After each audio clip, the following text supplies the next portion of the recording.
presenting the classics of Sam P. Chaladurai. Sam P. Chaladurai அவர்களின் போதனை களஞ்சியத்திலிருந்து இன்றைக்கு கிறிஸ்தவ விசுவாசிக்கு நியாயப்பிரமாணத்துக்கு இருக்கிற சம்பந்தம் இதை குறித்து தொடர்ந்து நாம் பார்ப்போம். இதை குறித்து 3 காரியங்களை சொல்ல விரும்புகிறேன். அதில் முதலாவது காரியம் ரோமர்கள் நிருபம் 10ஆம் அதிகாரம் 4ஆம் வசனத்திலே நாம் பார்க்கிறோம். ரோமர் 10:4 எப்படியா வாசிக்கிறோம். விசுவாசிக்கிற எவனுக்கும் நீதி உண்டாகும்படியாக கிறிஸ்து நியாயப்பிரமாணத்தின் முடிவாய் இருக்கிறார். நியாயப்பிரமாணத்தின் முடிவாய் இருக்கிறார் என்பதற்கு என்ன அர்த்தம்? இந்த நியாயப்பிரமாணத்தின் கோரிக்கையை எந்த மனுஷனும் நிறைவேற்ற முடியல. எந்த மனுஷனும் நிறைவேற்ற முடியாத கோரிக்கைகளை நிறைவேற்றி வைக்க, மனுஷனுக்காக அதை நிறைவேற்றி வைக்க, இவர் மனுஷனுக்காக அதை நிறைவேற்றி அதன் மூலமாக இவரை விசுவாசிக்கிறவர்கள் எல்லாரும் அவருக்குள்ள நீதிமான்களாக அறிவிக்கப்பட, மனுஷனுக்காக இவர் நிறைவேற்றி மனுஷனுடைய பிரதிநிதியாக இருந்து அதை இவர் நிறைவேற்றுவார். நிறைவேற்றிட்டு அவர் நிறைவேற்றி முடித்து செய்த காரியங்களை மனுஷனுக்கு இலவசமாய் கொடுக்குறாரு. அதன் மூலமாக நாமும் நீதிமான்களாகிறோம். இதுதான் சுவிசேஷம். பாருங்க, இந்த அர்த்தத்தில் தான் சொல்லியிருக்குது. விசுவாசிக்கிற எவனுக்கும் நீதி உண்டாகும்படியாக கிறிஸ்து நியாயப்பிரமாணத்தின் முடிவாய் இருக்கிறார்.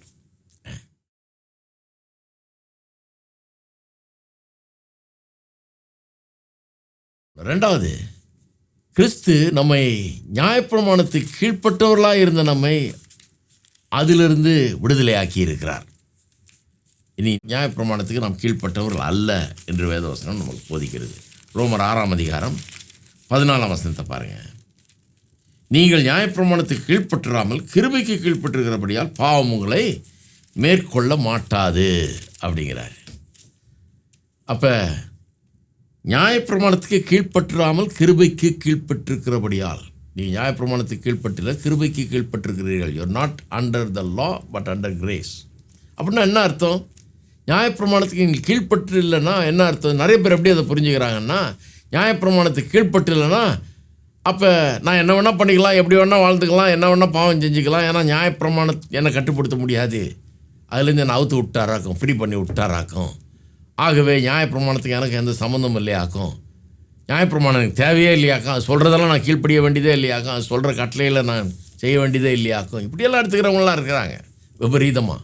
கவனிக்கணும். அதனால தான் மீனிங்க நியாயப்பிரமாணத்துக்கு கீழ்ப்பற்றாமல் கிருபைக்கு கீழ்ப்பட்டிருக்கிறீர்கள்னு சொல்கிறதுன்ற அர்த்தம் என்ன? நியாயப்பிரமாணத்துக்கு கீழ்ப்பட்டு இல்லைன்றது அர்த்தம் எந்த விதத்தில் நாம் நியாயப்பிரமாணத்துக்கு கீழ்ப்பட்டவர்கள் அல்ல. நான் சொல்கிறேன் கேளுங்க. நியாயப்பிரமாணத்துக்கு ஒரு காலத்தில் கீழ்ப்பட்டிருந்தோம். எப்படி கீழ்ப்பட்டிருந்தோம்? நியாயப்பிரமாணம் நம்மை குற்றஞ்சாட்டினது, பாவிகள் என்று சொன்னது, ஆக்கினைக்குள்ளாக தீர்த்தது இல்லையா? அது கீழே இருந்தோம். நம்ம அந்த ஆக்கினை தீர்ப்புக்குள்ளே இருந்தோம். அந்த குற்றஞ்சாட்டுக்கு சொந்தக்காரர்களாக இருந்தோம். நியாயப்பிரமாணத்துக்கு கீழே இருந்தோம். அதிலிருந்து கர்த்தர் விடுவிச்சிட்டார். எப்படி விடுவிச்சார்? அதான் இப்போ சொன்னேன்னே. பூர்ணமாக அதை கடைப்பிடிச்சார். நியாயப்பிரமாணம் சொல்கிறதெல்லாம் நிறைவேற்றினார்.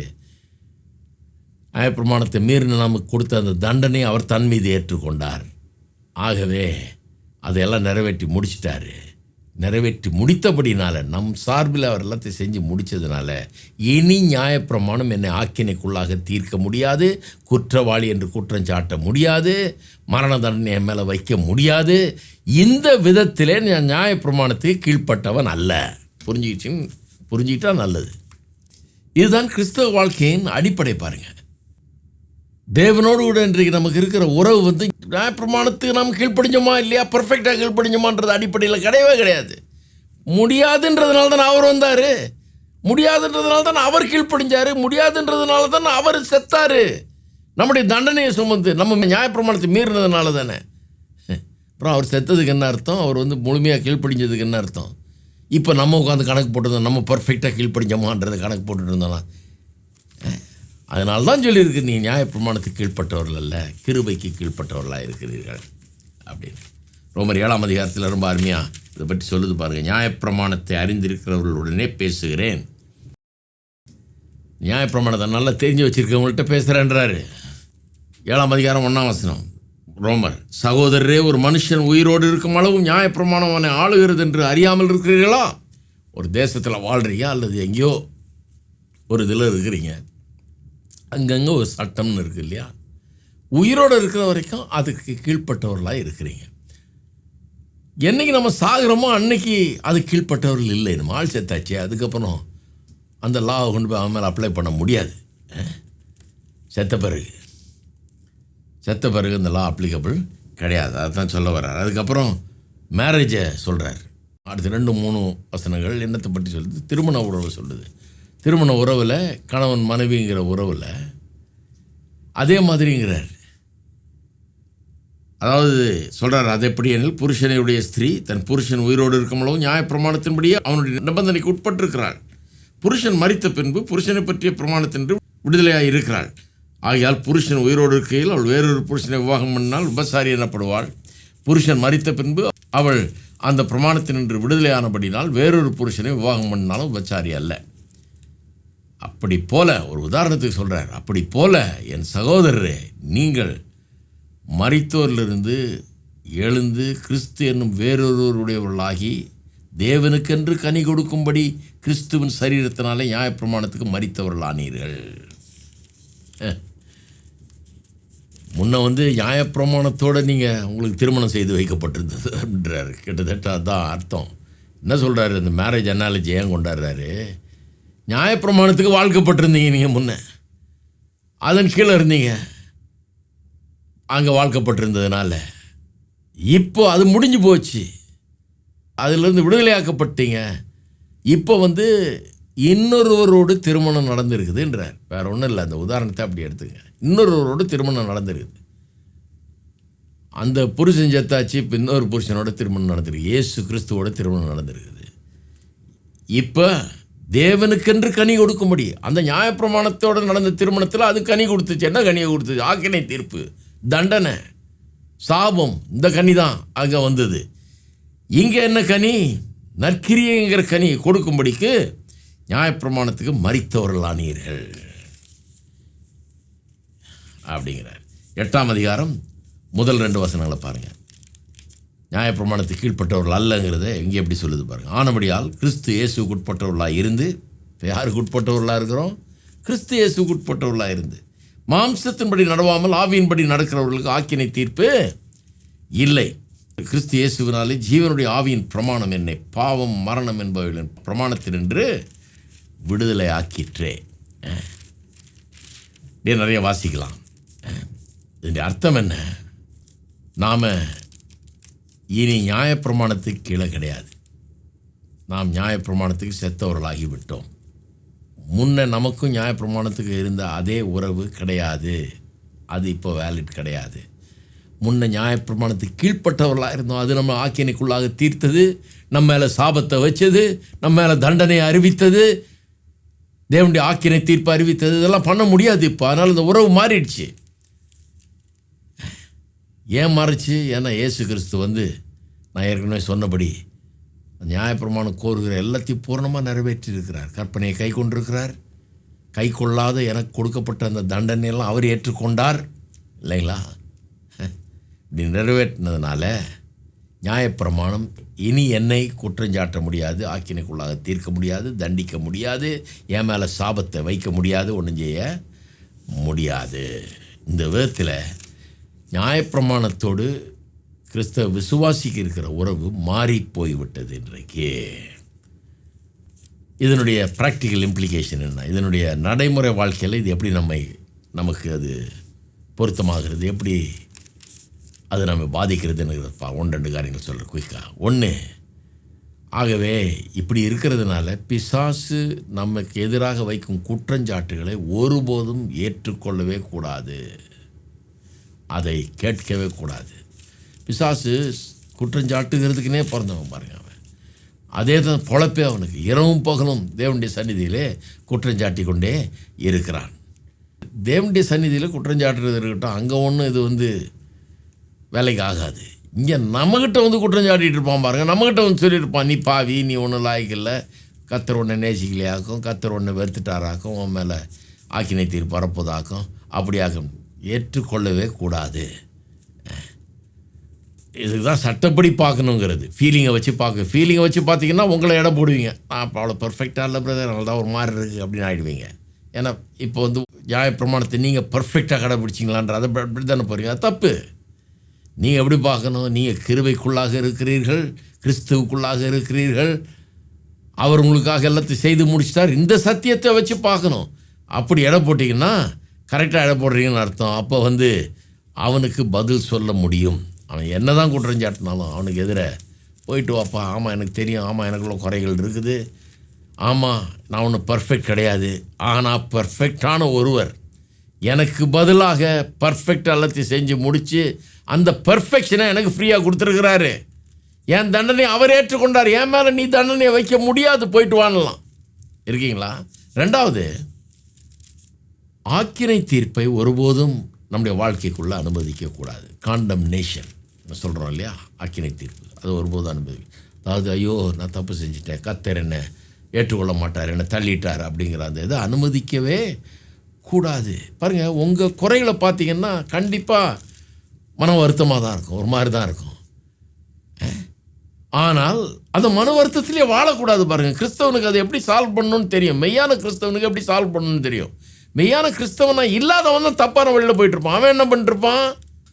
அவன் மாட்டிக்குவான் அதில் போயிட்டு. ஏன்னு சொன்னால் அவன் தன்னுடைய கிரியை எடை போட்டு ஐயோ ஆமாம் நான் ரொம்ப மோசமானவன், நான் பாவி அப்படின்னு போட்டு தன்னையே அடிச்சுக்குவான் திருப்பி. ஆனால் உண்மையான கிறிஸ்தவன் அதுலேருந்து வெளியே வந்துடுவான். எப்படி வெளியே வந்துடுவான்? அவன் சொல்லுவான், ஆமாம் என்கிட்ட 1000 குறை இருக்கலாம், நான் ஒன்றும் பர்ஃபெக்ட் நான் சொல்லலையே, நான் பர்ஃபெக்ட் இல்லை, அவர் பர்ஃபெக்டு, அவருடைய பர்ஃபெக்ஷன் என்னுடைய சார்பில் ஏற்றுக்கொள்ளப்பட்டிருக்கிறது. கர்த்தர் அவருடைய பர்ஃபெக்ஷனை என்னுடைய பர்ஃபெக்ஷனை நினைக்கிறார். என்ன பார்க்கறது இல்லை கர்த்தர், என்னை அவரிலே காண்கிறார். அவருக்குள்ளே நான் இருக்கிறேன். என்னை பார்க்கும்போது கர்த்தர் அவரை தான் பார்க்குறாரு. கதை முடிஞ்சது. பாருங்கள், ஒன்றும் பண்ண முடியாது. மூணாவது, நம்முடைய ரட்சிப்பை ஒருபோது சந்தேகிக்கக்கூடாது.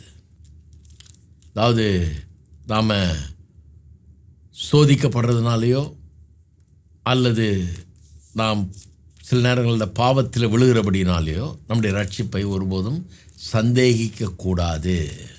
இதில் தான் நிறைய பேர் பிடிபடுறாங்க. பாருங்கள், சந்தேகிச்சிடுறாங்க. பாவம் செஞ்ச உடனே அவங்க சொல்கிறாங்க, ஐயோ நான் கிறிஸ்தவனாக இருந்தால் அப்படி செஞ்சுருப்பேனா, நான் மெய்யான விசுவாசியாக இருந்தால் செஞ்சுருப்பேனா, நான் உண்மையான கர்த்தருடைய பிள்ளையாக இருந்தால் அப்படி செஞ்சுருப்பேனாங்கிற சந்தேகம் அவர்களுக்கு வருகிறது. பிரமாணம் குற்றஞ்சாட்ட ஆரம்பிக்கிறது, பிரமாணத்தை கொண்டு குற்றஞ்சாட்டுதல் ஆரம்பிக்கிறது. ஆனால் நீங்கள் பதில் சொல்லக்கூடியவர்களாக இருக்க வேண்டும். நீங்கள் சொல்லணும், இல்லை நான் நியாயப்பிரமாணத்துக்கு கீழ்ப்பட்டவன் கிடையாது, கர்த்தருடைய கிருபையில் வாழ்ந்து கொண்டிருக்கிறேன், கிருபை என்னை நீதிமான் என்று தீர்த்து விட்டது, அவருடைய கிருபை எனக்கு கொடுக்கப்பட்டிருக்கிறது, அதை யாரும் மாற்ற முடியாது. என்கிட்ட 1000 குறைகள் இருக்கலாம், நான் என்னுடைய பாவத்தை அறிக்கை செய்து அதை விட்டு விலகி நான் கர்த்தருக்காக நான் வாழ போகிறேன், கிருபை எனக்கு உதவி செய்யும். நான் பெர்ஃபெக்ட்னு ஒன்றும் சொல்லலை. ஆனால் என்னுடைய ரட்சிப்பை நான் ஒருபோதும் சந்தேகப்பட மாட்டேன். என் ரட்சிப்பு என்னுடைய பர்ஃபெக்ஷனால் உண்டானது இல்லையே, அது கிருபையினால் உண்டானது. அதையே நான் சந்தேகப்படணும்? அதில் எந்த பிரச்சனையும் கிடையாது. அந்த கிருபையில் எந்த பிரச்சனையும் வந்துடல. அதனால் என் ரட்சிப்பு செக்யூராக இருக்குது, பத்திரமாக இருக்கிறது. நாலாவது, கிறிஸ்தவனுக்கு தன்னுடைய ரட்சிப்பை குறித்த உறுதி இருக்க வேணும். ரட்சிப்பின் சந்தோஷம் அவனுக்கு இருக்கணும், களி கூறுதல் அவனுக்குள்ளே இருக்க வேணும். கண்டிப்பாக இருக்கணும். பாருங்கள், இதுதான் கிருபையை குறித்த செய்தி. ஏன்னா கிறிஸ்து நியாயப்பிரமாணத்தின் முடிவாக இருக்கிறார். நாம் நியாயப்பிரமாணத்துக்கு செத்து விட்டோம். நாம் நியாயப்பிரமாணத்துக்கு கீழ்ப்பட்டவர்கள் அல்ல. ஆகவே நாம் களி கூறுவதற்கு காரணம் இருக்குது.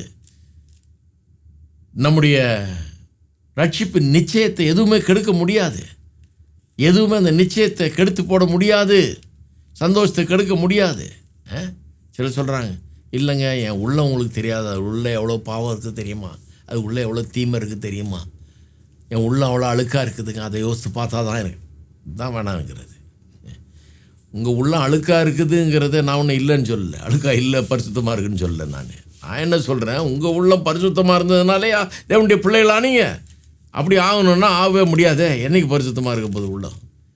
நீங்கள் எப்படி தேவனுடைய பிள்ளைகளானீங்க? உங்களுடைய உள்ளம் பரிசுத்தமானதாக இருந்ததுனால அல்ல, நீங்கள் அப்பழுக்கற்ற விதத்தில் தேவனுடைய கற்பனைகளை கரெக்டாக கடைபிடிச்சதுனால அல்ல, கிடையாது. அவர் கடைபிடிச்சார், நீங்கள் கடைபிடிக்காமல் போனதுக்குரிய தண்டனையும் அவர் ஏற்றுக்கொண்டார். அப்படி தானே நீங்கள் ரட்சிக்கப்பட்டீங்க. அப்புறம் ஏன் திருப்பி உங்கள் இதை வச்சு கணக்கு போட்டுட்ருக்கிறீங்க? பிசாசான வந்து அப்படி குற்றஞ்சாட்டி பாவம் உள்ளத்தை பாருவோம், உள்ளத்தில் எவ்வளோ இருட்டு. அதான் ஒரு பிரசங்கர் சொன்னார், நான் ஒரு மீட்டிங்கு போயிருந்த மாதிரி, எல்லாம் கண்ணை மூடுனார். எல்லாம் கண்ணை மூடணும், உள்ளே பாரு எவ்வளோ இருள் இருக்குது, உள்ளே எவ்வளோ பாவம் இருக்குது பாருன்னார். பயங்கரமாக இருக்குது. எல்லாரும் அழுகுறான், எல்லாம் கண்ணீர் விடுறான், எல்லாம் வந்து வருத்தப்படுறான். அதோடய அப்படியே இருந்துட முடியாது பாருங்கள். அதுலேருந்து விடுதலை ஆகணும். எதுக்கு கொண்டாடணும்? அதை சொன்னால் பத்தாது பாருங்கள். அதுதான் தப்புங்க. வெறும் அதை சொல்லி விட்டா அவன் வீட்டுக்கு போகும்போது அழுதுகிட்டே தான் போகணும், அப்புறம் அழுதுகிட்டே தான் வாழணும். அவர் சொல்கிறார், கண்ணை மூடினா கர்த்தர் டிவியில் காட்டுற மாதிரி காமிப்பார், அப்படியே பாவம்லாம் வரிசையாக வரும்ன்றார். அப்படியே வந்தது. கண்ணை மூடி பாருங்கள், வரும். அதுவும் ஒரு ஆள் சொல்லும்போது கண்டிப்பாக வரும். அப்படியே வீட்டுக்கு அனுப்பிச்சாச்சு. ஜெபம் பண்ணி ஆண்டவரே கழுவும் ஏதாவது பண்ணணும்னு சொல்லி அனுப்பிச்சாச்சு. இனிமேல் தான் ஆண்டவர் வந்து கழுவு போகிறார், ஏதோ பண்ண போகிறார், சுத்தம் பண்ணுவார். அதுக்கப்புறம் தான் நமக்கு இடம் கிடைக்கும் போல இருக்கு ஆண்டவர் சந்நிதியில் அப்படின்னு வீட்டுக்கு போனோம். ஆனால் உண்மையாக பார்த்தீங்கன்னா அதெல்லாம் கணக்கிலேயே எடுக்க முடியாது. ஏனென்று சொன்னால், நான் எனக்குள்ள பாவம் இருக்குது, எனக்குள்ள அழுக்கு இருக்குதுன்றது வேற. அதனால நான் ஏற்றுக்கொள்ளப்படலையே. அவர் எனக்காக செய்ததன் மூலமாக தானே எனக்கு ரட்சிப்பே. அதில் நான் நிற்கணும். அதில் நிற்கும்போது கிருபை எனக்கு ஒவ்வொரு நாளும் உதவி, இதையெல்லாம் போக்க, இதெல்லாம் மேற்கொள்ள எனக்கு உதவி செய்து கொண்டிருக்கோம். நான் ஒன்றும் பெர்ஃபெக்ட் கிடையாது, ஆனால் நான் கிருபையில் நிற்க வேண்டும். இருக்கீங்களா? கிருபையில் நின்று கர்த்தருடைய கிருபையின் மூலமாக எனக்கு உண்டாயிருக்கிறவர்களை குறித்து நான் மகிழ்ந்து களி கூற வேண்டும். அதனால் உங்கள் உள்ள எவ்வளோ அழுக்காக இருக்குது, இதை பற்றி யோசித்துக்கிட்டு இதே பண்ணிட்டு இருந்தீங்கன்னா அப்புறம் கிறிஸ்தவ வாழ்க்கையில் எந்த சந்தோஷமும் இருக்காது.